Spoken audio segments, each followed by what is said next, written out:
Hello, my friends. It is Monday, start of a new week. I hope you're having a good week. Hope it's off to a great start. And it is also, what is it, the 5th of August, 2024. Going to do another sort of impromptu talk on A Course in Miracles.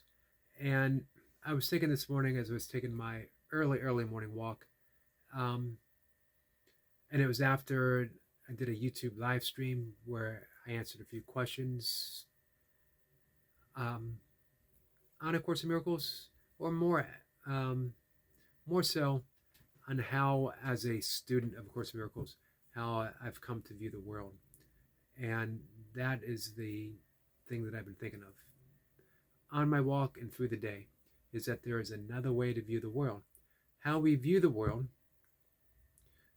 from a yogic perspective, before we get into the course, from a yogic perspective, the five kleshas, the five afflictions of the mind, which is seeing the world through the lens of our attachments, all the stuff that we're attached to, our opinions that we're attached to, beliefs, all that stuff.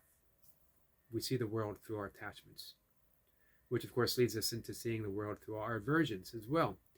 Things that we are not attached to, things that we are averse to, that we're viewing the world through the lens of all the stuff that we disagree with, that we want to avoid, that we don't want to be part of our life.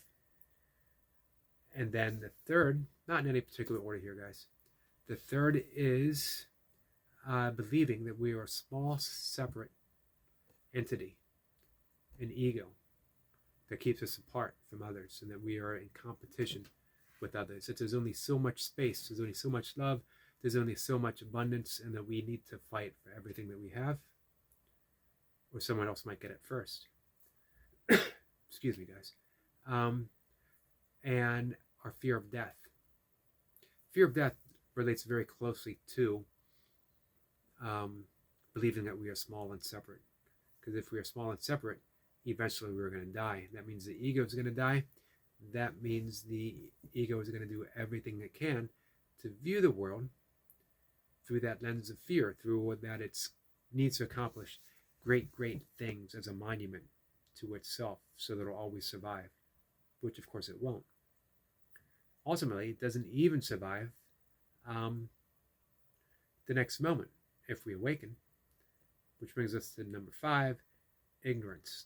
That we view the world through the lens of ignorance, that all of the 4 other afflictions aren't affecting us. We don't even know they exist. We just think it's natural. This is the way I think. This is the way everyone should think. And why don't they? Which is actually an attachment as well as an aversion.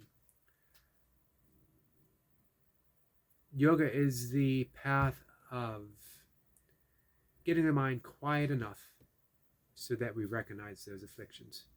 And through the lens of awareness, through the entirety of the path of yoga, through meditation, things begin to change. Through hardly any effort of our own. Awareness does that. Simply being aware.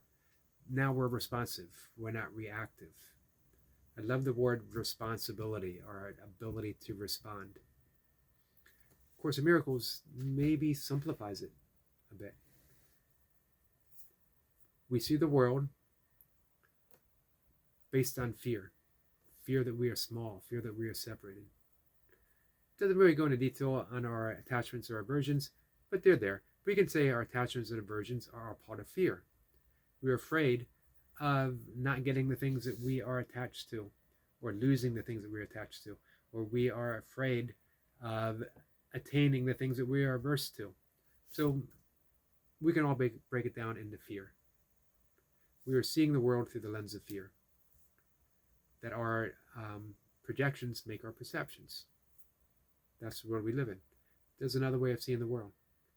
And again, A Course in Miracles offers a genius path of just forgiving the projections. Don't forgive the perception, because they're not real. They're an illusion. We forgive the projections. We go deep within. We start forgiving those aversions. For me, the yogic path, the Course in Miracles, I know many might not agree with this. It comes to be one and the same. for me, that my path of yoga has led me to the path of forgiveness. And I absolutely love it. I can view that, I can see that as I'm doing my asana practice in the morning, how I can instantly forgive not having the same flexibility that I had the day before, or falling out of a pose early, or whatever. It all becomes a path of forgiveness. Through all those lenses of the 5 afflictions, I can now see my world a different way. And it's amazing, because all these things that we take for granted, things have to be this way, that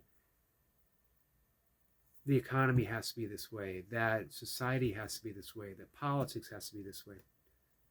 Nothing has to be anything. We're viewing it this way. If we want a different world, we can easily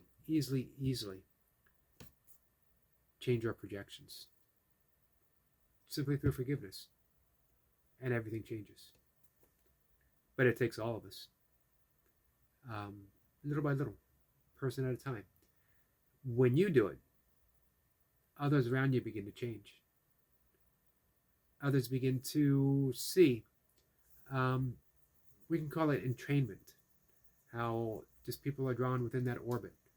And some meaningful changes can happen.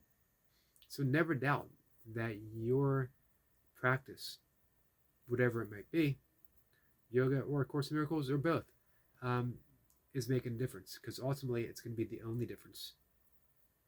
And it's going to be the only thing that makes a difference. So keep forgiving, guys. That's it. See y'all later.